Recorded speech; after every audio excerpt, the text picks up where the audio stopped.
আয়ুষী ও লাট্টুর সাক্ষীতে শাস্তি পেল সত্যজিৎ, কর্ণ চ্যাটার্জি ও কাবির চ্যাটার্জি। হ্যাঁ বন্ধুরা, এমনটাই দেখা যাবে। বিস্তারিত জানতে ভিডিওটিতে লাইক দিয়ে চ্যানেলটি সাবস্ক্রাইব করে দেখতে থাকুন। গল্পের শুরুতেই দেখা যাবে শিবপ্রসাদ নিজের ক্যাবিনে বসে থাকলে কর্ণ চ্যাটার্জি এসে শিবপ্রসাদকে অফার করতে থাকে। এটা দেখে রেগে যায় শিবপ্রসাদ। এরপরে দেখা যায় সত্যজিৎকে বলতে থাকে, আপনি এখানে ওনার সঙ্গে কেন এসেছেন?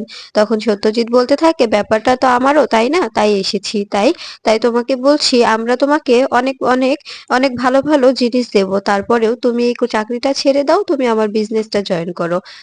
তখন শিবপ্রসাদ বলতে থাকে, এটা এটা আমার কাজের জায়গা, এখানে আপনারা প্লিজ কোনো সিক্রেট করবে না, এখান থেকে বেরিয়ে যান।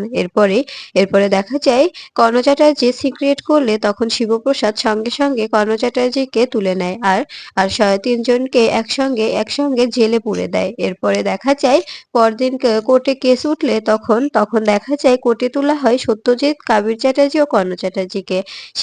সেখানে কোর্টে মহামান্য আদালতের সামনে প্রশ্ন করলে তখন তখন কর্ণ চ্যাটার্জি নাকচ করে দেয়। কর্ণ চ্যাটার্জি বলতে থাকে, এসব সব মিথ্যে, আমাদের ফাঁসানোর জন্য আমরা আমরা হাই সোসাইটিতে বিলং করি, তাই ওনারা ওনারা আমাদের আমাদের সঙ্গে হিংসে করে এমনটা করছে। আর আর উনি হচ্ছে সত্যজিৎ মুখার্জির জামাই, তাই ওনাকে ওনাকে আমরা উনি উনি মেনে নেয়নি, তো উনি তো ছোট চাকরিজীবী, তাই ওনাকে মেনে নেয়নি, এজন্য সেই ক্ষোভ থেকে এমনটা করছে। তখন দেখা যায় আয়েশি এসে বলতে থাকে, মহামান্য আদালত, আমি আমি কিছু বলতে চাই। এরপরে দেখা যায় আয়েশি কাঠগড়ায় উঠে সাক্ষী দিতে থাকে আর বলতে থাকে, আমার জামাইবাবু যা যা বলেছে সবটাই সত্যি, উনি আমার জেঠুমনি, আর উনি হচ্ছে আমার বোনের শ্বশুর মশাই, আর ওই ছেলেটি আমার বোনের স্বামী।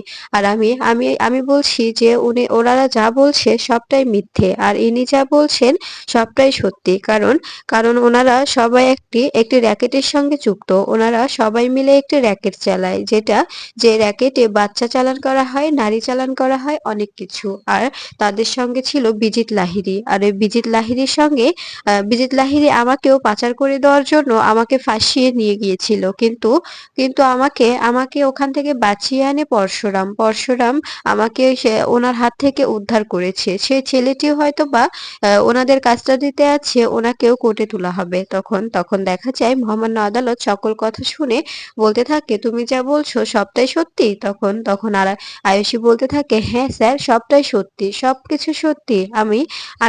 আমি একজন মেয়ে হয়ে কি মিথ্যে বলবো বলুন? আমার আমার আমার সতীত্ব নষ্ট করার চেষ্টা করেছিল ওই বিজিত বলে ছেলেটি, আমাকে অনেক টর্চার করেছিল। তারপরে আমি কেন মিথ্যে বলবো বলেন তো? আমিও আগে এই মানুষটাকে পছন্দ করতাম না, মানুষটাকে সবসময় অপমান করতাম, কিন্তু কিন্তু উনি আমার চোখ খুলে দিয়েছেন, উনি আমাকে বুঝিয়ে দিয়েছেন যে এভাবে গরিবদের কখনো কখনো ছোট করতে হয় না। আর ওনারা তো গরিব নয়, ওনারা মধ্যবিত্ত। তখন দেখা যায় এরপরে আয়ুষী কাঠগোড়া থেকে নেমে গেলে তখন তখন লাট্টু অসুস্থ অবস্থায় মহামান্য আদালতের সামনে বলতে থাকে, মহামান্য আদালত, আমি কিছু বলতে চাই, আমাকে কাঠগড়ায় আসার পারমিশন দিন। তখন দেখা যায় জজ সাহেব বলতে থাকে, তুমি এতটুকু একটা বাচ্চা, তুমি কি বলবে? তখন লাট্টু বলতে থাকে, আমি বলতে চাই, আমাকে বলার সুযোগ দিন। এরপরে এরপরে দেখা যায় লাট্টুকে বলার সুযোগ দিলে তখন লাট্টু বলতে থাকে, আমাকে আমাকে একবার নয়, দুবার নয়, তিনবার এই ছেলেটি, এই আঙ্কেলটা আমাকে আমাকে কিডন্যাপ করেছে, জানেন? এবার আমাকে কিডন্যাপ করেছিল, আমাকে আমাকে পলিথিনে মুড়িয়ে রেখে দিয়েছিল, আমার অনেক কষ্ট হয়েছিল, আমি আমি আমার পা আর মাম্মির জন্য অনেক কান্না করেছিলাম, কিন্তু কিন্তু ওরা আমাকে কিছুতেই ছাড়েনি, আমাকে কিছুতেই ছাড়েনি। তখন দেখা যায় এই কথাগুলো শুনে অবাক হয়ে যায় জজ সাহেব বলতে থাকে, এসব তুমি কি বলছো? তখন লাট্টু বলতে থাকে, হ্যাঁ, আমি যা বলছি ঠিকই বলছি। আজকে এই যে আমি অসুস্থ, আমার অসুস্থর জন্যই ওনারাই দায়। আর ওই বিজিত আঙ্কেল বললো না, আয়ুষী মাসি, ওই বিজিত আঙ্কেল আমাকে তুলে নিয়ে গিয়েছিল, আর তুলে নিয়ে গিয়ে এভাবে এভাবে আমাকে মেরে ফেলতে চেয়েছিল, জানেন? এই দেখুন আমার হাতে বুলেটের দাগ, আমার হাতে বুলেট লেগেছিল, আমার পাকে মারতে চেয়েছিল, ওই যে আমার পা পরশুরাম উনি আমার পাকে মারতে চেয়েছিল। আর আমি আমার পাকে বাঁচাতে গিয়ে বুলেটটা আমার শরীরে লেগে যায়। তারপরে ওনারা আমাকে ওখান থেকেই কিডন্যাপ করে নেয়। জানেন আমি কতটা কষ্ট পেয়েছি? এই কথাগুলো শুনে অবাক হয়ে যায় জজ সাহেব। জজ সাহেব বলতে থাকে, "ছি! আপনারা এতটা নিচে কি করে নামতে পারেন? শেষমেশ একটি বাচ্চাকেও?" তখন তখন দেখা যায় টোটনি বলে ওঠে, "শেষমেশ একটা বাচ্চাকেও মানে? ওনারা তো সবসময় বাচ্চা চালান করে। ওদের কাছে এগুলো কোনো ব্যাপারই না। আর সব প্রমাণ আমার কাছে আছে। সব প্রমাণ আমি দেব।" এরপরে দেখা যায় টোটেনি একে একে সকল প্রমাণ দিলে তখন দেখা যায় জজ সাহেব রায় দেয়, সত্যজিৎ, কর্ণ চ্যাটার্জি, কাবির চ্যাটার্জি ও বিজিত লাহিড়ী সবারই জেল কাস্টাডি দিয়ে দেয় জজ সাহেব। এরপরে এটা দেখে খুশি হয়ে যায় তটিনী। এরপরে দেখা যায় কর্ণ চ্যাটার্জি বলতে থাকে, তটিনী গাঙ্গুলি, আমি তোমাকে ছাড়বো না। আমি জেল থেকে একবার বের হতে পারি, দেখো তোমাকে কি করি। তখন টটিনি বলতে থাকে, তুমি চাইলেও কিছু করতে পারবে না, কারণ তোমাকে এমন শাস্তি পাইয়ে দিব কোনো কিছুতেই তুমি জেল থেকে বেরোতে পারবে না। এই কথাটা মাথায় রেখো। তখন দেখা যায় কাবির বলতে থাকে, আপনি ভুলে যাচ্ছেন আমি আপনার বোনের হাজবেন্ড। তখন দেখা যায় তটিনী বলতে থাকে, তোমার থেকে আমরা এমনিতেও আরাধ্যাকে সরিয়ে নেব, নিয়ে আমার বোনেরা আমি সুন্দর করে নতুন করে জীবনযাপন করার জন্য নতুন করে বিয়ে দেব। তুমি এটা কি মানতে পারবে? তখন দেখা যায় কাবির বলতে থাকে, আমার আরাধ্যিয়া যদি কোনো কিছু করতে চান আপনি, তবে কিন্তু ভালো হবে না। আমি আরাধ্যাকে কিছুতেই ছাড়বো না। আমি আরাধ্যাকে ভালোবাসি। তখন তটিনী বলতে থাকে, তোমার ভালোবাসায় ছাই দিই। তোমার ভালোবাসা কোনোভাবে আমার বোন অ্যাকসেপ্ট করবে না। আমার বোনও তোমাকে ভালোবাসতো, কিন্তু তুমি ওর ভালোবাসার যোগ্য নয়। তুমি যদি ওর ভালোবাসার যোগ্য হতে, তবে তবে ওকে এভাবে ওই কষ্ট দিতে না। তুমি তো ওর কাছে প্রার্থনা করেছিলে যে তুমি আর এরকম কাজ কখনোই করবে না, কিন্তু তুমি তো প্রতিনিয়ত করে গেছো। তুমি প্রতিনিয়ত আমার বোনটাকে সবসময় কষ্ট দিয়ে গেছো। তোমার জন্য আমার বোনটা অব্দি ক্রিমিনাল হয়ে গেছে। তারপরেও তুমি আমার বোনের থেকে এসব কিছু আশা কি করে করো? আমি দেখো আরাধ্যাকে এমন ভাবে বোঝাবো, আরাধ্যা তোমাকে দেখে ঘৃণা করবে। যেমন আয়ুষী বিজিতকে দেখে ঘৃণা করে। বিজিতকে তো আয়ুষীও অনেক ভালোবেসেছিল, তাই না? তারপরেও তো আয়ুষী বিজিতকে ভুলতে পেরেছে না? তাই তোমাকেও আরাধ্যা ভুলতে পারবে। তোমার সঙ্গে সংসার করেছে তো কি হয়েছে? আমার বোনেরা আমি ভালো দেখে সুন্দর দেখে নতুন করে আবার আবার বিয়ে দেব, নতুন করে ও সংসার করবে। তখন দেখা যায় কাবির বলতে থাকে, কখনোই তোমার বোনকে আমি নতুন করে সংসার বাঁধতে দেব না, এটা তুমি মাথায় রেখো। এরপরে কর্ণ চ্যাটার্জি বলতে থাকে, তটিনী তুমি কিন্তু বাড়াবাড়ি করছো। তুমি আরাধ্যাকে নিয়ে এখানে কেন কথা বলছো? আরাধ্যা আমার ছেলের ভালোবাসা, বুঝতে পেরেছো? যদি কাবির ভালো না বাসতো, তবে তবে তো কবে আরাধ্যাকে পাচার করে দেওয়া হতো। শুধুমাত্র কাবির ভালোবাসে বলে আরাধ্যা আমার বাড়ির বউ হয়ে রয়ে গেছে। তাই আমার বাড়ির বউয়ের যদি কোনো ক্ষতি করতে চাও তুমি, তবে কিন্তু ভালো হবে না। তখন দেখা যায় তটিনী বলতে থাকে, আপনাদের লজ্জা করে না?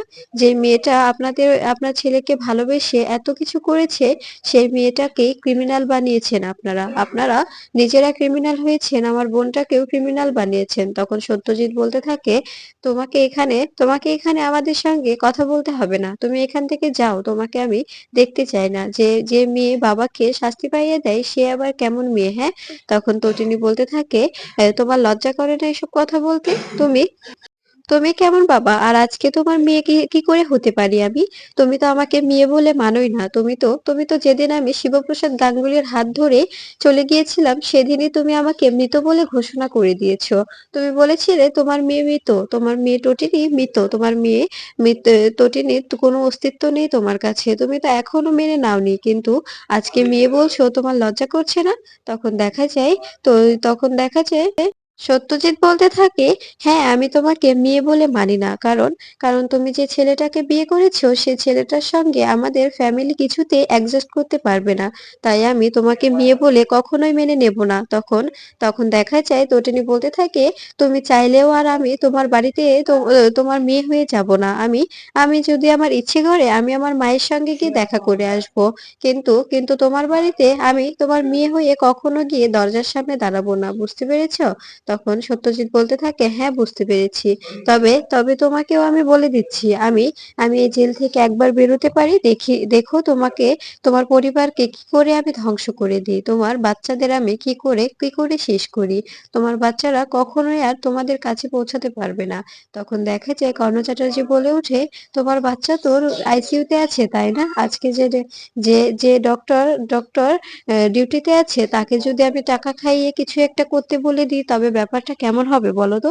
তখন তটিনী বলতে থাকে, মিস্টার কর্ণ চ্যাটার্জি, একদম একদম এইসব কিছু করার চেষ্টা করবে না, কারণ কারণ তুমি ভুলে যাচ্ছ কাবির এখন জেল কাস্টাডিতে, আমাদের আমাদের হেফাজতে। তাই আমরা কিন্তু আমার বুক খালি হলে তোমার বুকটা খালি হতে সময় লাগবে না। তখন তখন শিবপ্রসাদ বলে ওঠে, আমার পুত্র সন্তানের যদি কিছু হয়ে যায়, তবে আপনার পুত্র সন্তানও কিন্তু বেঁচে থাকবে না। জেলে থাকলেও তাও ও বেঁচে থাকতো, পৃথিবীতে থাকতো, কিন্তু আমার ছেলে যদি কিছু হয়ে যায়, তবে কিন্তু আপনার ছেলেকেও আপনাকে হারাতে হবে। কখনোই আর আপনার ছেলেকে আপনি ফিরে পাবেন না, এই কথাটা মাথায় রাখবেন। তখন দেখা যায় কর্ণ চ্যাটার্জি বলতে থাকে, হ্যাঁ বুঝতে পেরেছি, অনেক হয়েছে, অনেক হয়েছে, এখন এখন আর তোমাদের লেকচার শুনতে চাচ্ছি না।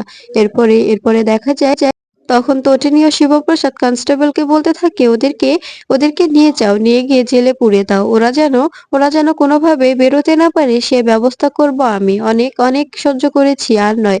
বিশেষ করে এই কর্ণ চ্যাটার্জি ও কাবির চ্যাটার্জিকে তো নয়।